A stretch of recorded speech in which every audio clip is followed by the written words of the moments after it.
Did you know that right now the car industry is being held for ransom? The automotive industry is literally, not figuratively, literally being held for ransom right now. CDK Global, it's an enormous software product and company that manages inventory, billing, financing, personal information, all sorts of things for a huge amount of dealerships. We're talking more than 15,000 car dealerships, is locked up and held for ransom by a group of hackers. They can't access their software. They can't access their database. They can't access anything. And this is a enormous problem. In the middle of selling season, in the middle of summer, when dealerships are out there offering deals and trying to sell stuff and really, really pushing it, they literally cannot do anything if they happen to be on CDK Global software. And it's mind-blowing when you start thinking about the implications of this. So how this would typically work is their software maintains a huge portion of what you used to do with pen and paper in the accounting department. You used to be able to do personal, financing and making deals personally. You used to be able to sell things directly between dealers, no big deal. You used to be able to sell things to your vendors, no big deal. Well, all that stuff has been wrapped up for a huge portion of dealers into this CDK software, and they can't literally do any of it. So a lot of these dealerships are going back to the old days of the 70s of doing stuff with pen and paper, if they even have the ability to do that. And the problem is, this goes so far beyond just dealerships. This is not just dealerships that are suffering. And there are thousands of dealerships right now whose service departments are in deep, deep trouble. You can't order parts or transfer parts between dealerships. You can't fix cars. So you have dealer technicians standing around unable to do anything. And those guys aren't cheap. You've got people that are struggling to be able to sell a car because they got to figure out how to do it without the ability to access anything that they were able to access last week.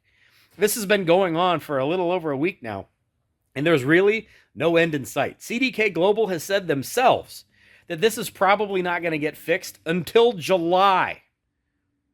Until July. Can you imagine your business unable to do inventory, billing, payroll, any of that stuff for 2 or 3 weeks? Most businesses couldn't deal with it. And the crazy thing is, it goes so far beyond just dealerships. We're a small independent shop here. We buy stuff from third-party vendors. We buy stuff from dealers. There are certain things that you're working on that you cannot buy from the third party. It's not available, especially if you're working on a newer car and it hasn't gotten into that point where the third party is building parts for it. You have to buy parts from dealers. There are things that you are never going to see on third party. It's going to be a dealer-specific part, and you can't buy them. Some people are going back to the old Post-it notes and writing up manual invoices and being able to sell some of that stuff to us, but a lot of dealerships, they're done. They can't do anything. Well, what does that do to us small independent shops? Same thing when you get even further, you go out even wider, body shops. When you wreck your car and you need a fender or a door or a quarter panel, a trunk lid, hood, whatever it is, most of the time, those parts are not going to be made in the aftermarket. They're not available in the aftermarket.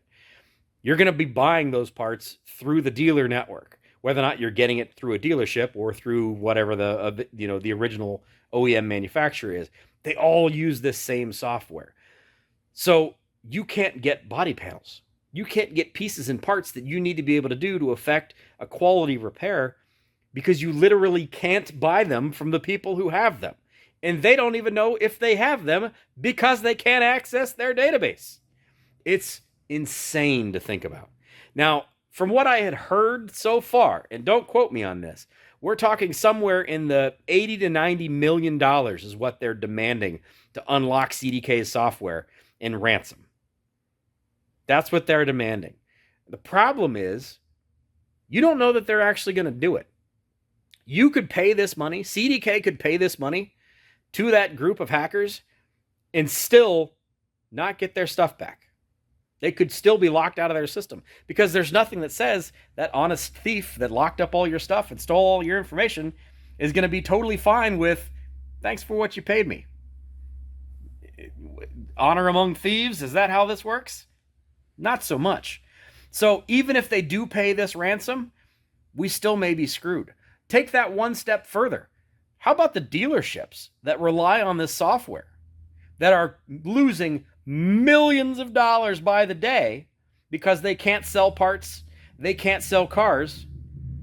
What's the implication there? Who's responsible for that loss? Do they then sue CDK and put them directly out of business because there's 10 or 15,000 dealerships that are currently affected by this? How do you figure that? I mean, we're talking enormous. And for us small guys, for us little folk, how about the guys that are going to go out of business because of this?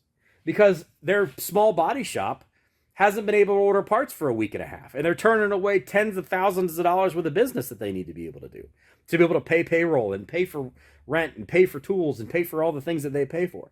Most small businesses cannot afford to take 2 or 3 weeks of zero income while also paying to keep their doors open and pay their employees and keep their lights on.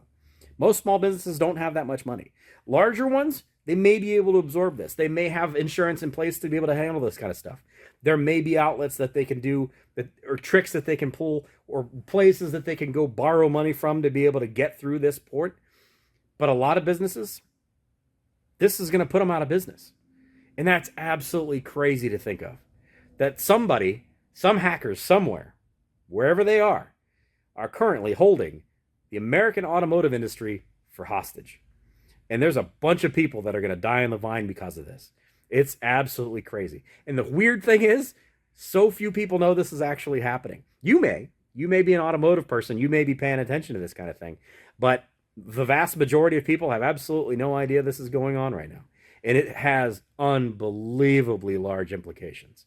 When you got OEM manufacturers, Ford, Stellantis, Toyota, Honda, all of these people, they can't move parts back and forth. They can't do invoicing. They can't sell product for weeks at a time. Man, I'm telling you, we are just seeing the tip of the iceberg on this. We are just seeing the tip of the iceberg. Who knows how this ends up? Hopefully it ends up good. Hopefully, well, not good, but not as terrible as it could. And we're not, Armageddon kind of thing here. But this is going to be a massive, massive situation. And the very last thing I want to point out is privacy. Your personal information. This group has locked up financing for these dealerships. They have locked up the databases. But that also does mean they have access to this stuff. That means somebody got them in the door. Now, it's probably somebody screwed up and somebody answered an email they weren't supposed to and gave up some credentials or whatever it is. But if you happen to be somebody like me, who's had your identity stolen about 17 million times, and it's ruined your credit score, get ready. Have you bought a car recently? Because that company has access to all your personal information, because they're the ones that handle the financing. Are you scared yet? Because you should be. The implications of this are enormous. I'm going to hope, I'm a positive kind of guy, that this is not going to go as bad as it possibly could.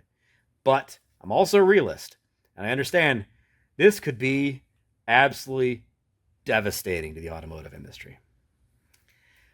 I don't know. Let's see how this works out. Fingers crossed. Have a good one, guys. I guess. We'll talk later. Bye-bye.